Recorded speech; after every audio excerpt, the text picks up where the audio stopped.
Whew, I don't even know where to start, honestly. I don't even know where to start, man. Yo, been having a lot of fun, especially after the whole J. Cole apology. And I don't want to touch too much on that, but we are going to talk about J. Cole. Unless you're living under a rock, Lord, some new stuff came about with J. Cole and the OPPS, y'all. But after that apology, I was really disappointed because I'm a fan of all of these guys, you know. I'm not one of these stands and, you know, people in the whole concept of a fan club. I'm a hip hop fan. So there's certain guys that I root for, but, you know, I got certain artists that I love to death, honestly. Like I'm one of the biggest Lupe Fiasco fans. I rock with him, you know, his intricacies and how he, you know, puts together his rhymes. I'm also a poetic guy. Growing up, you know, I love mixing, matching words, you know, so no surprise I'm into the Commons of the world, the Talib Kweli's, the Mos Def. Shout out to Mos, by the way. I don't know what's up with you in that dress the other month, but, you know, I rock with these guys. But watching J. Cole all of a sudden with his Might Delete Later project, specifically his 7 minutes of drill, I was wondering if Cole was, you know, taking form into his villain arc, you know? Was he going into that direction? Mind you, this is all fun and games, right? This ain't drill rap where people end up in the worst possible scenarios of these outcomes, right? No, this is literally a lyrical competition. So many angles to touch on this, y'all. Too many angles to touch upon this. And we'll get there. In case you probably haven't seen it, I thought one of the greatest takes on this entire matter is two different platforms that somehow, some way are related. And that was the Joe Budden podcast and the Rory and Mal podcast. And mind you, I'm not tapped in with Rory and Mal, especially after the exile from Joe Budden's podcast doing their own thing. No hate, no shade, but I'm just saying I'm not really a big fan of those guys. But shout out to Mal, man. Mal's actually podcasting right now. He's actually being genuine, giving you a real take. I think Joe Budden sparked this, and I'm sure some of you all thought the same, because I know I did, but I'm just not a big platform, nor have I literally sat here and talked about this. But I remember thinking, while J. Cole was apologizing, I was like, a couple of things that stood out to me, which revealed a lot of hypocrisy in hip hop and hypocrites in general. Famous talking heads that you think that are about hip hop, right? These are the same guys that will be quick to tell you, oh, hip hop is dead. We don't know what direction is headed into. There's a drought in hip hop, right? But nonetheless, they're the same ones that come out and internalize what J. Cole did at some type of Martin Luther King moment. And we just got to dissect it, because I remember during that apology, what stood out to me, just to double back on what I'm trying to say, is J. Cole mentioning he couldn't sleep for 2 days, saying people calling me, they want bloodshed and darkness. I got to take a sip for this one. Bloodshed and darkness. This is not the same J. Cole that's been telling us, some people are saying 10 years, but really for the most part of his entire career, over 10 years that is, he's been wanting to smoke. J. Cole is the first one to tell y'all he wants to smoke. He don't have enough competition. J. Cole's telling you he's taking naps midway through the tracks because he's bored of basically going up against himself. Maybe that's why he teamed up with Aubrey over there. You know, first-person shooter, you still, you know, ridiculously murdered that track, no matter what y'all want to say.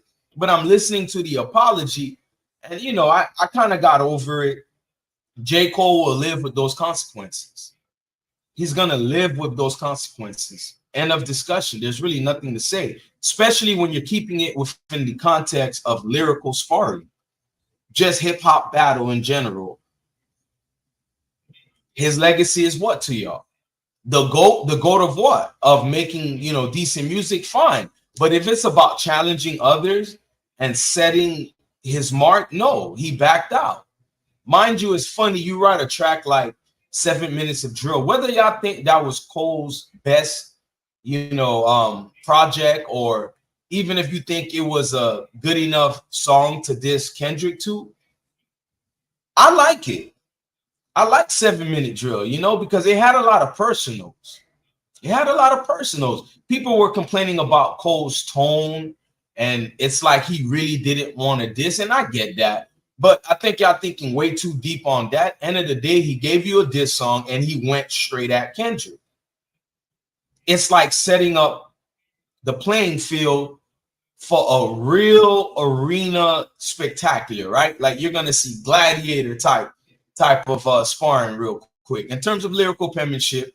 And I want to preface that because I know there's a lot of sensitive people for real, and a lot of y'all have been capping about wanting to see hip hop get back to its original form of lyrical sparring.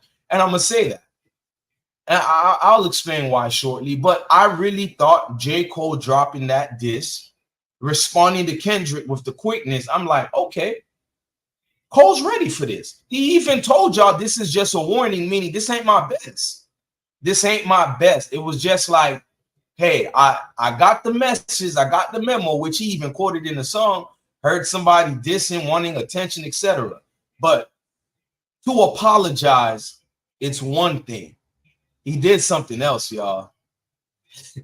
Cole did something else. I didn't want to believe it, but allow me to show you more than I can tell you, because goodness gracious, bro. Cole, what are you doing, my guy? I'm telling you, I wouldn't believe this if I didn't see it, man.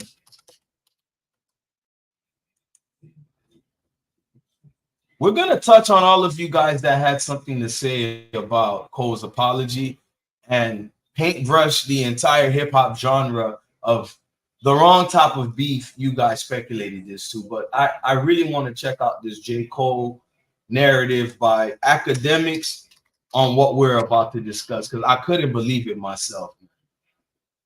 No way in the world, bro.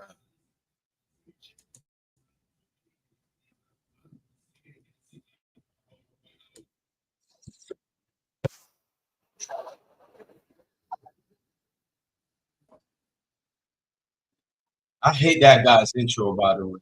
Jesus. Let's pause this stuff. It just act. After you got exposed crying for that basic 304, bro. Stop talking about they got me feeling like it's catchy, you know. I ain't gonna be no hater. It's catchy, but it's like, dude, you on some other stuff, bro. You crying for 304s out here, bro. But check out this tape when he found out. Basically, J. Cole linked up with the ops, y'all. J. Cole linked up with the ops. You gotta make this make sense to me before we put on academics. Just make this make sense for me. Because the hip-hop old head hypocrites were applauding J. Cole and saying he's being mature. All these other people, you know, catering to what J. Cole said. People wanted bloodshed and darkness. Who is the people that thought this would lead to bloodshed and darkness or wanted it? I don't know. Seems like we're just throwing words out here to give excuses for J. Cole's apology. But he apologized, stand on it, right? But you hop on an album literally put together, honestly, with a theme of hating on Drake, whether valid or not. Let's just keep it a buck. It's like Power Rangers Unite, and it's Megatron versus, you know, whatever it is about Drake, from his fans, his music, people associated with him. Like, they're attacking Drake, and you got the better of damn near everybody on this other album. We had We Don't Trust You. Now we got We Still Don't Trust You. Jesus Christ. Future and Metro Boomin is trying to make it clear, yo, Drake, we're trying to come for you. This ain't just about beefing with Drake. It would leave one to speculate, what the hell did Drake do? Because this ain't a regular beef. It seems like they ganging up on him to get him up out of there. Now, I don't know if that's possible because we got to keep it a buck. Drake has cemented his legacy in hip hop. However you see it. But Jesus, they're going ham on this man. Check this out real quick. Metro Boomin's page. I'm gonna figure out really quick if I could stream this shit. Or maybe it's on Future's page. It's probably gonna be on both, right? Okay. Oh wow, it's up. It's on Future's page. Okay, good. Okay, drink and dance. Let's get to that, man. What the fuck is this, bro? I don't know why this is. I can't drink and dance. Wait, let's find drink and dance. What the fuck? I'm sorry. I ain't come for the two-stepping music. I came for the smoke. Let's get it, bro. Drink and dance. Where is it at? Drink and dance. Where the fuck is drink and dance? It says drink and dance, right? While he's looking for that, I just want to chime in. The Weeknd even came for Drake, and we all know they're back and forth earlier in the Weeknd's career. Drake wanted to sign Weeknd to OVO. Weeknd was like, nah, just like Tory Lanez. Drake wanted to sign Tory Lanez too, and it's like he didn't want to deal. He didn't want to deal with the competition up there. Okay, I'm gonna open this shit on Spotify. Shout out to Toronto, man. I know y'all got talent for real, y'all. Okay, Metro. With all due respect, man. Come on, man. I feel like this nigga playing with me, bro. Bro, I'm not here to hear no bullshit like that, bro. I'm sorry, bro. Like, man, I'm drunk or anything. I'm here for smoke, gang. I'm sorry, bro. Where's it out of my hands, bro? Like, come on, bro. Like, I'm not. This man can't act. This man can't act tough anymore, y'all. I'm sorry if y'all haven't checked out his ex Shay Glizzy. And I don't give big ups to 304s, but yo, she has S4K. Y'all made an album called We Still Don't Trust You. If you still not talking shit, you not on shit, and you name the album We Still Don't Trust You. Bro, I'm not into your promo gimmicks. You better come with the smoke, gang. You should be firing that nigga up. Y'all niggas over here with this dance album. This shit sound like y'all at prom. Fuck that. You're supposed to give Aubrey smoke. I'm not trying to hear no geeking it. The fuck out of here, nigga. No Diddy. All that no wrong with y'all getting. I'm just saying, like, bro, no, man. Let's get to it. Fuck. Track 3. Hey, fuck what y'all saying. Why y'all keep telling me that J. Cole is on this album? Nigga, I will drive to Dreamville tonight if y'all talk about J. Cole's on his album. J. Cole got eliminated from all hip-hop conversations. You ain't gonna do jack. Neutralized. Stop, my guy. You know when the baby shot the nigga that jumped over his fence and he called the cops and said, yo, come get this fuck nigga because he neutralized that J. Cole. I know y'all not talking about J. Cole is on the OPPS album when the OPPS album told me. This ain't the time. Now this ain't the time. That fuck nigga J. Cole got eliminated. Stop playing. Somebody say he on some song called Red Leather. He better not be. Hold up, wait a minute. I'm for this. These are like preteens. We'll get to that in a minute. I mean, doing it wrong. Cut off all my hoes. Now I'm only putting you on a song. Nigga, what the fuck going on in here?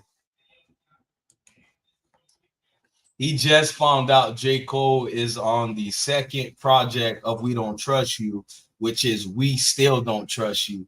Yes, after the apology, where basically Cole is saying he's being neutral, right?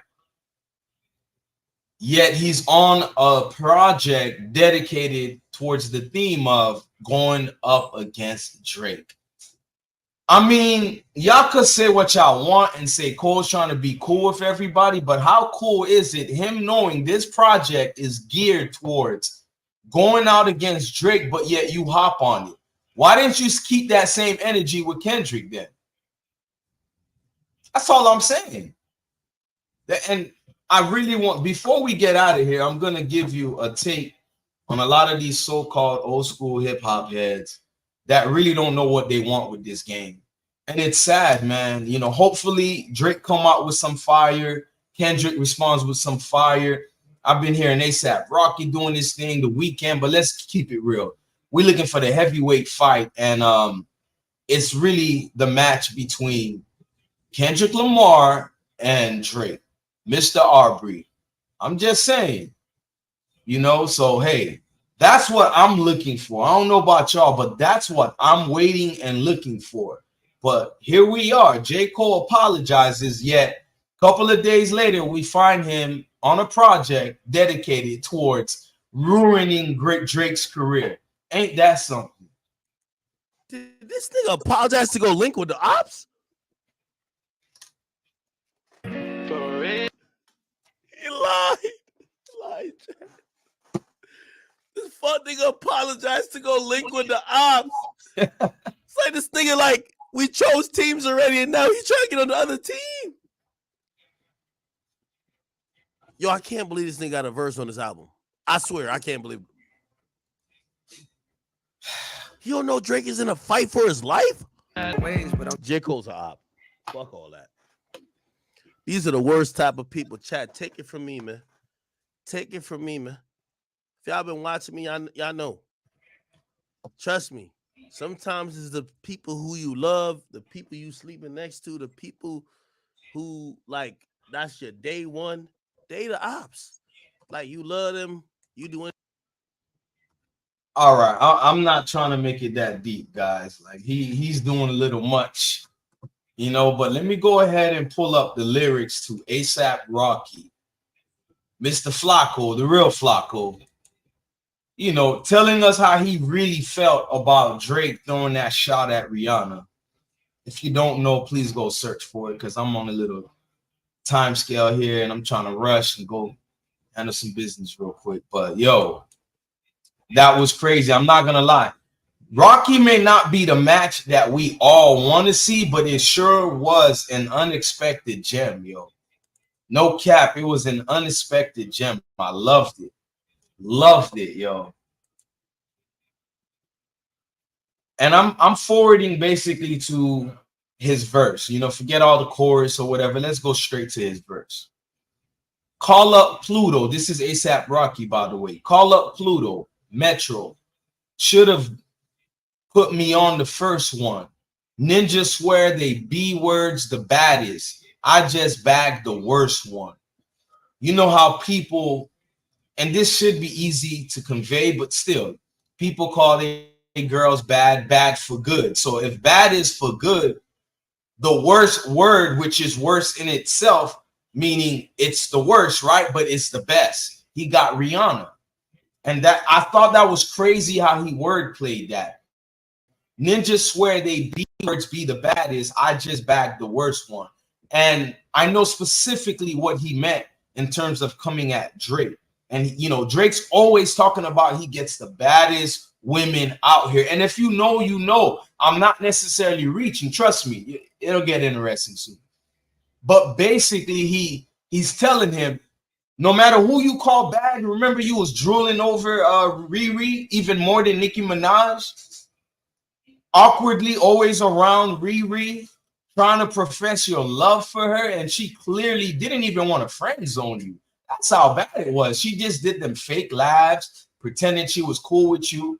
Then, like the weirdo you are when it comes to, like, you know, a lot of us wear our emotions on our sleeves, but you don't got to show it in public, right? You might see me look a certain way and want to know what's wrong with me. I don't have to tell you what's wrong with me, but you know something's off. That's good enough, not Drake. Drake got to let the whole world know what's going on. So when Riri was pregnant the first time with ASAP Rocky, Drake unfollowed her. Then he was throwing subliminal. And ever since then till now, he been throwing out little shade, little subliminals. And, you know, ASAP Rocky ain't really say much. You know, mind you, he had a whole case to worry about. Second child was on the way or whatever. So he wasn't really, like, responding. But I feel like Riri gave him a green light. Let's continue. Ninjas and their feelings over women. What? You hurt or something? Y'all know who he's talking about. I smashed before you birthed, son. Flacco hit it first. Shout out to ASAP, by the way. Let's run that back. I smashed before you birthed, son.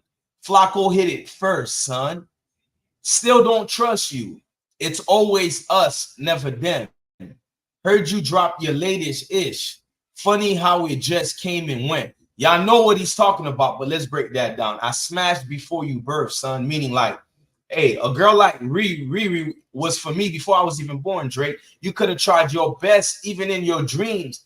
I would always come first when it came to Riri, and he probably means any other broad. Like, that's how much I got one up on you, and money don't matter, basically. Like, yo, this is like a natural thing, right?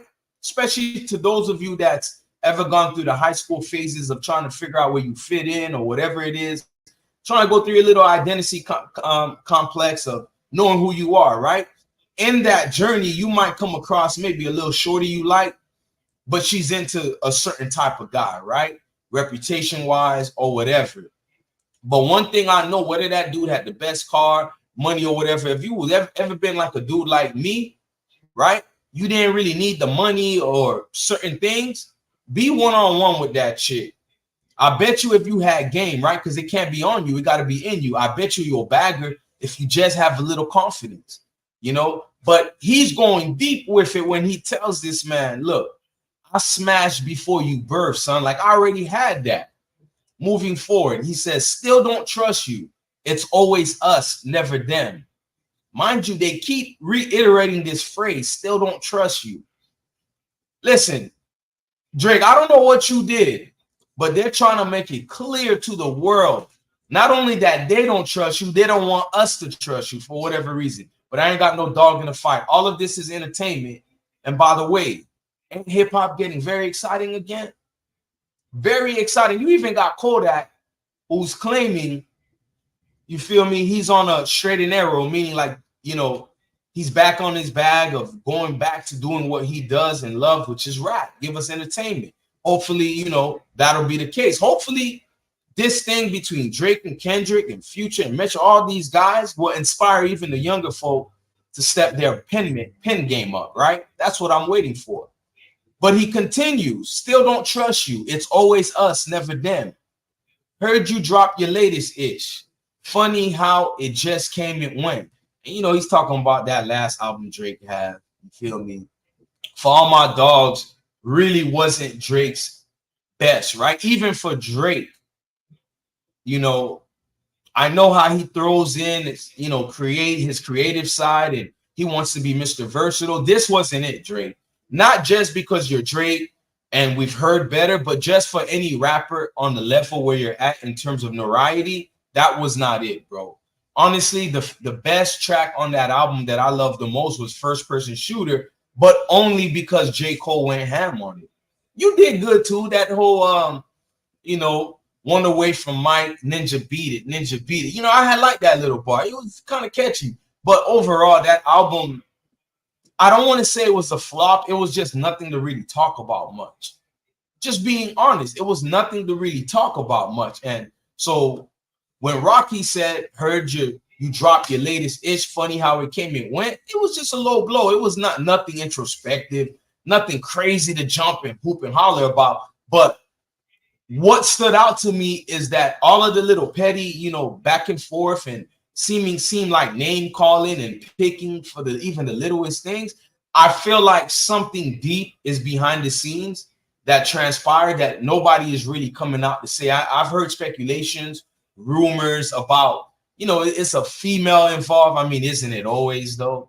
And, you know, pillow talking, but I'm sure it's something even more deeper and it's crazy. I'm sure at the core of it is a woman, but it's like bigger details we all don't know about. But he moves forward.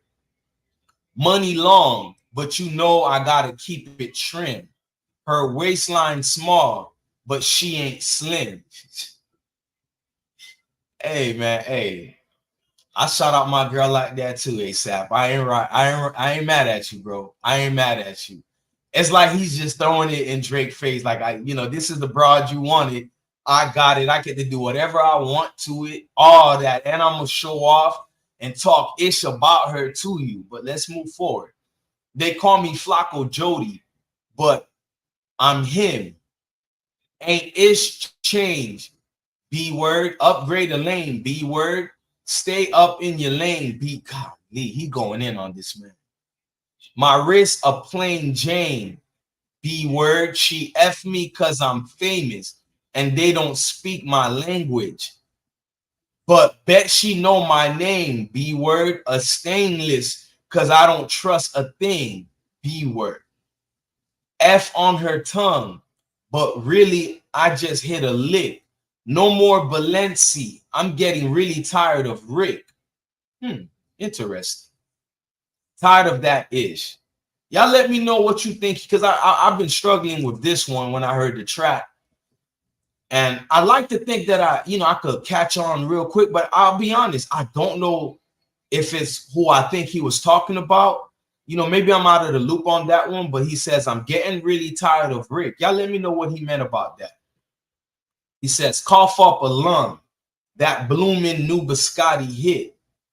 First of the month. I'm living in your head rent free.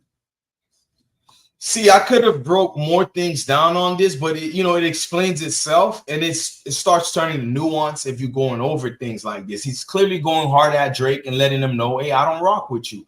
But it's this outro that was crazy to me. Really, really crazy. Check out this outro. F keeping this shit hip hop. I want to see a F ninja bleed out. I knew we couldn't trust them. Everybody's doing it down there. We really, we was the ones that originated it in the first place. So we gonna stick to the script. They'll leave our style alone before we leave it alone. Know what I'm talking about? Yeah, I do. See, here's the thing. There was a certain form of music Drake was more focused on instead of the style that y'all see him on now, that more grittier angle. Oh, shout out to you, Crypto X. He's talking about Rick Owens. Boy. I was about to go on and on. I wasn't even reading the comments, man. Hey, I appreciate that, Rick. Let me put you up real quick. Shout out to you, Rick. And I was thinking of that too, but it's like, I was like, damn, then that was not really much to talk about if that's what he's saying is about Rick Owens, but definitely was lost with that one. Shout out to you, Crypto. But Drake at one point in time, which I still love that version of Drake, used to rap a certain way, right? Even when you had Lil Wayne as his so-called mentor, Drake still had his own style. Go back to Comeback Season, go back to Heartbreak Drake mixtapes, all of that stuff. Even on the Thank Me Later joint, you could get a sense of Drake experimenting with his vocals, trying to be a singer / rapper, but he never had that gritty side to him. Even at the peak, in terms of when he used to rap along with Wayne in the earlier days, 08, 09, 2010, you didn't really get this gritty Drake. And I get what ASAP Rocky is saying, because the Futures of the world, the ASAP Rockies, these guys came at an era. It was the blog era. I still remember it. These guys came like hot freaking fire, bro. They just came out here and exploded. Future obviously was more consistent throughout the longevity of it all. ASAP, different situations, but his name ring bells, right? And he's basically trying to say, hey, Drake, you not with us. See, we gonna stick to the script. We're the ones that originated this. You kind of like hop on waves, and we all know Drake hop on waves, whether it's sport teams, whether it's music, he hops on anything hot. What else do you explain about him doing a world tour with Sexy Red of all folks? Oh, my bad. I'm not supposed to say that. You feel me? But I done seen so many Sexy Reds around my way. It's like, really? This what we doing? But no hate. End of the day, she comes from the mud. Get your bag. But I'm talking about from Drake. This ain't no hate towards a Sexy Red. Drake, of all the people you could promote, I just find it interesting. A lot of y'all going to talk about the bigger spectrum of things, about the agendas, how they use rappers, etc., to influence the young. But I'm just talking about with music. That's what you're doing. You're hopping on a wave, because there's a lot of Sexy Reds out there, but she She has a wave that's been in motion for a little minute now. Everyone that thought she was going to be a one-hit wonder with Pound Town, with just like 100 remixes of that, by the way. But everybody that thought it was going to be a quick, I'm in and I'm out type of thing. Nah, Sexy Red proved to a lot of people that she can maintain and hang, right? Now, I'm not saying she's lyrical, but would y'all have expected Drake to be pushing that? Of course not. So obviously Drake hops on waves. So I thought it was interesting that ASAP said that. Plus, add in the shade Drake likes to throw towards Riri. See, whether you didn't think it was that serious or not, I'm going to be ASAP real quick, right? Rocky, Mr. Flacco, I'm going to be him real quick. Like, this my woman. This the mother of my children. And every now and then you throw out in the innuendos and little things here and there. You know how the internet is. It's undefeated. So people going to run with it. ASAP ain't mad at the internet. The internet's going to be the internet and do what the internet do. But Drake, you like sparking a lot of these things into motion. Then you throwing little slick shots at me and my woman. Nah. So I thought that this ain't just some, lyrical battle for ASAP. I can't speak for everybody else, but for ASAP Rocky, when he says F keeping this ish hip hop, I want to see a F Ninja bleed out. F keeping this ish hip hop, I want to see a F Ninja bleed out. So there's nothing I could say to try to cute this all up into just lyrical competition. ASAP Rocky clearly got smoke for Drake and won it. Just saying that's as real as it gets. So moving on from this is, I want to close this out by talking about the Joe Budden take on all this. I'm not going to play his clip. I'm just going to speak, right? Joe Budden was basically going in on J. Cole. Even Rory and Mal was going in on J. Cole, man. Shout out to those guys too. And I'm glad they kept it a buck, because a lot of popular platforms turned this into a drill culture Martin Luther King intervention. That's what they turned J. Cole's apology to, right? Forgetting that it was J. Cole that literally begged for this competition. I know that for a fact, because go back to all of his songs, 80 to 90% of them, he's literally telling you he's the best. Even on first person shooter, you're referencing that you're Muhammad Ali. Like, come on, bro. Kendrick comes at you. Then, I felt like the temperament of Kendrick's this was way more felt, the tone and everything. But as far as personal shots and making it clear, Kendrick did that. I mean, J. Cole did that. Whether you liked his diss or not, he made it clear. You was telling people you're ready for this back and forth. You backed out for whatever reason. I don't know how sincere it is, because here we are today. We find you on We Still Don't Trust You, a project dedicated towards hating on Drake. And according to you, J. Cole, Drake was a part of your whole, big three analogy. Clearly, Kendrick didn't want to be a part of it. But it's like you don't want Drake to be a part of it. That is just weird. You apologized several days ago. Now you hopped on an entire project dedicated towards, destroying Drake. That's weird. But the old hip hop heads, including the Charlemagne the Gods, just a lot of people that are not in touch with hip hop anymore. And I understand why, if you was, big into hip hop, but you're older, other things are valued more, especially the state that hip hop has been in for years. It's like, I get it, but leave yourself there and out of this conversation about trying to conflate J. Cole's apology with a lyrical competition versus an entire Tupac, Biggie Smalls situation. This wasn't that. Nobody in their right minds thought this would get bloody. Nobody asked for that. People just making things up to kind of put J. Cole on the pedestal of this is what rap needs, too much beefs, and stop it. Stop it. Y'all the same one saying this sport has been dying and for years. Y'all the same one saying it. And instead of standing on Cole and saying, you know what, J. Cole kind of weak for that. That apology is weak as hell.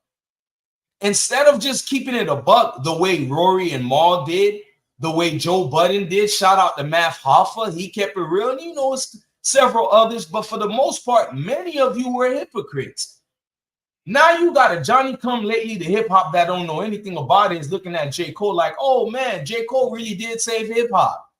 J. Cole apologized to prevent some type of underlying situation that would have ended up in blood and all that gory stuff he mentioned. Like J. Cole really told y'all, and y'all fed into that BS. Shout out to the majority of folks, because I watch y'all. Y'all didn't feed into it. And I'm talking about us fans. Y'all knew what time it was. But for the Johnny come latelys, they really believed what Cole was saying, that people were asking for bloodshed and darkness. Oh, God.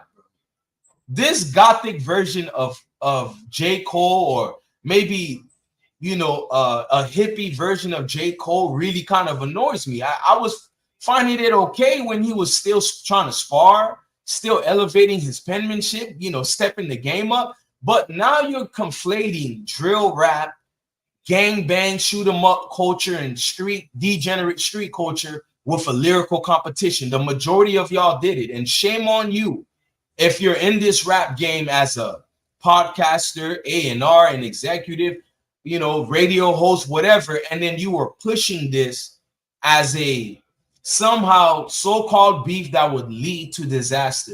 I thought that was disingenuous as hell, y'all. Straight up, I can't rock with fake ass shit like that. I can't, and that's what y'all was doing, bruh. You know, shout out to Joe Budden again. You know, he kept it a buck. Yo, this will tarnish your legacy, J. Cole. Now you're on the opposition side, the so-called opposition, right? You're on, we still don't trust you. Like what are you doing, bro?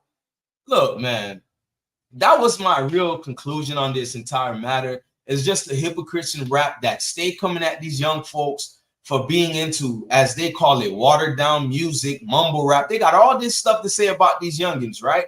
Here we are at a crossroads where you had a chance to build up rap again, get everybody more engaged, which it was happening. Everybody was getting engaged in this stuff, yo. Everybody was chiming in with their 2 cents. This is what hip hop was for me, at least in the 90s. This is what I could recall. We ain't talking about the Biggie and Pop stuff, all that gangbang stuff. I'm talking about just lyrical competition. And J. Cole, you backed out of it. How could this hurt hip hop? Let me tell you how. For all the young folks that were engaged with it, because we've been telling them this is real hip hop. Y'all youngest come in, tap in, check this out. They're looking at y'all like, oh, okay, WWE, this is like all for the jokes. Okay, we get it. People gonna pretend to go hard at each other and then back out. Oh, okay, this is a joke. But shout out to the latest news I heard from the Joe Budden podcast. You know, his words, not mine. He says, from reliable sources, Drake has a diss song waiting to come out. I heard it was supposed to come out yesterday, Thursday. You know, some people say it's supposed to come out today, Friday. Who knows? We'll probably get it tomorrow. But Drake already has one in the chamber. It's ready. And then Joe said Kendrick got one in the chamber. And he's like, yo, Kendrick, I hope you're ready, because what Drake got about to like shake the world real quick. So I'm ready for that. Look, Cole, no hate. I still rock with you. You might delete later projects, still dope, but I just don't believe you. You see, you're on a project called We Still Don't Trust You. I hope somebody make a mixtape called We Don't Believe You. You know, all them tracks that I was really rocking with, right? Even 3001, like that greediness that you have, that you looking for competition. You're like a hungry boxer waiting to move up in the ranks. I don't believe you, though. You want to kumbaya with everybody, knowing you're not a part of the genre of degenerate rappers that contributes to the downfall of society and influences improperly. You're not that type of rapper. Kendrick ain't that rapper. Let's keep it a buck, but yet you still apologize. Like, you feel me? You were viciously destroying somebody's name who came at you first, by the way.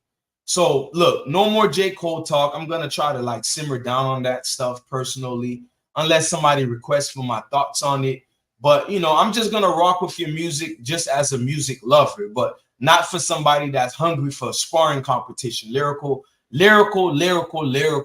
competition. You know, that's what I was waiting for. So I'm hoping from the likes of a ASAP Rocky coming out on this project of We Still Don't Trust You.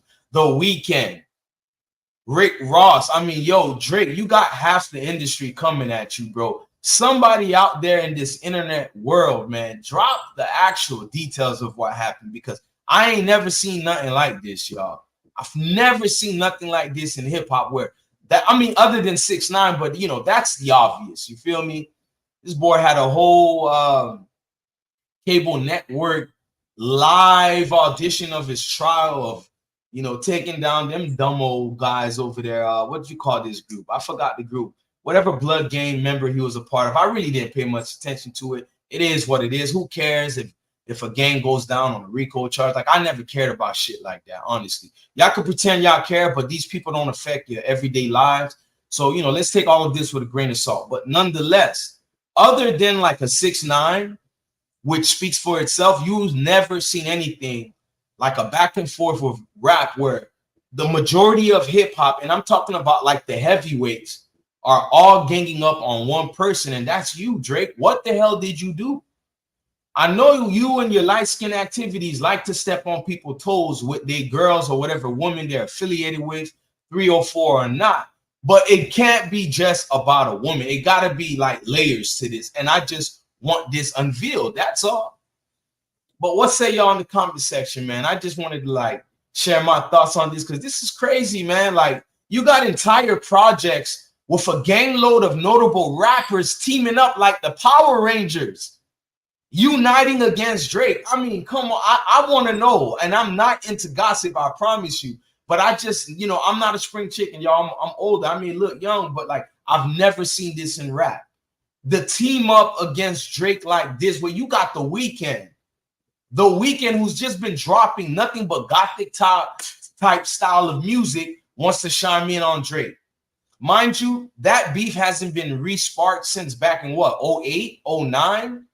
When The Weeknd was like really hot and coming out. Drake wanted him to sign to him. And actually, my bad, that was back in 2011, 12-ish. And they had, you know, little subtle shots here and there, but it was never this deep. The Weeknd just came all out. Then you got J. Cole after Apology. We find him on the We Still Don't Trust You project. Rick Ross throwing shots. It's like, damn, my guy, what did you do, Drake? Just holler at me real quick. What the hell you did? Because you can't make me believe this is just about a woman. I believe that a woman is involved, but I don't think it's about smashing somebody affiliated thought. I don't believe that. And what is the nature of what I'm hearing about the pillow talking? Like, what did that have to do with? Did he put out sensitive, you know, issues out there? Or was it just plain out, you know, plain old what ninjas do, hating to the next chick, which would affect me more than you smashing my girl low-key? If I rock with you and you my brother, right? Blood brother or not. But you down talking me to a broad that I could care. You know, I could give a less about anything about her, right? But you down talking me. I could never, oh, wow. I was just going to say I could never trust you again. Now I'm thinking about We Still Don't Trust You and We Don't Trust You albums, right? I'm thinking that's what it was really geared towards. I feel like Drake was down talking these guys and it got back to home base. And then now they just sniffing out everybody that ever had an issue with Drake and hop on board, y'all. Hop on board this Power Rangers crew. Look, this is all I can say about this. Drake, you do got it cut out for you. But if there's anybody I know that can handle this type of pressure, although I've never seen this type of unification before, I think it's Drake. I think Drake could handle this. But Drake, no more singing, no light-skin activities. You got to get back to comeback season Drake that was looking for the smoke. You got to get back to Drake that focus on his bars. Ghost Rider or not. Ghost Rider or not, you gotta get dirty. You gotta talk about the jits. You know what? How I'm saying I like a lyrical competition and keep it there. You're at the point where you can't keep it there anymore, bro. You gotta dig up dirt. You gotta do the best you can. Ain't no doopy freestyle because you did that and kind of chilled. And Pusha came out with the story of Adidon. Nah, so you gotta do your homework, bro. But, you know, I don't want to speak on this too much. I'm curious about y'all thoughts. We try to go live more often. Also, check out my other channel, Gravitating Away. but it's called GATV. You know, this we on reset, but GATV was my first channel. It's back live and full in effect. So let's go ahead and check that out too. If you're new to the channel, go ahead, like, share, comment, subscribe. But what do y'all think about this entire situation involving these beefs? But more importantly, man, do y'all think some of these older guys that co-sign J. Cole's apology are being hypocrites, trying to conflate the whole story about J. Cole preventing things from escalating in terms of, right, like this would have end up in J. Cole words, by the way, bloodshed and darkness. Who out there really thought the beef between Kendrick, Drake, and J. Cole would have end up in darkness and bloodshed? Because I think that's a smoke screen for multiple different reasons. One of the reasons I think you wasn't ready, but now finding you on the new project of Metro Boomin, we still don't trust you. Finding you on this project and you clearly know it's a project against Drake, I'm starting to think the whole thing was a catfish so you could team up with your big brother Kendrick. That's what I think. What say y'all? I'm gonna holler.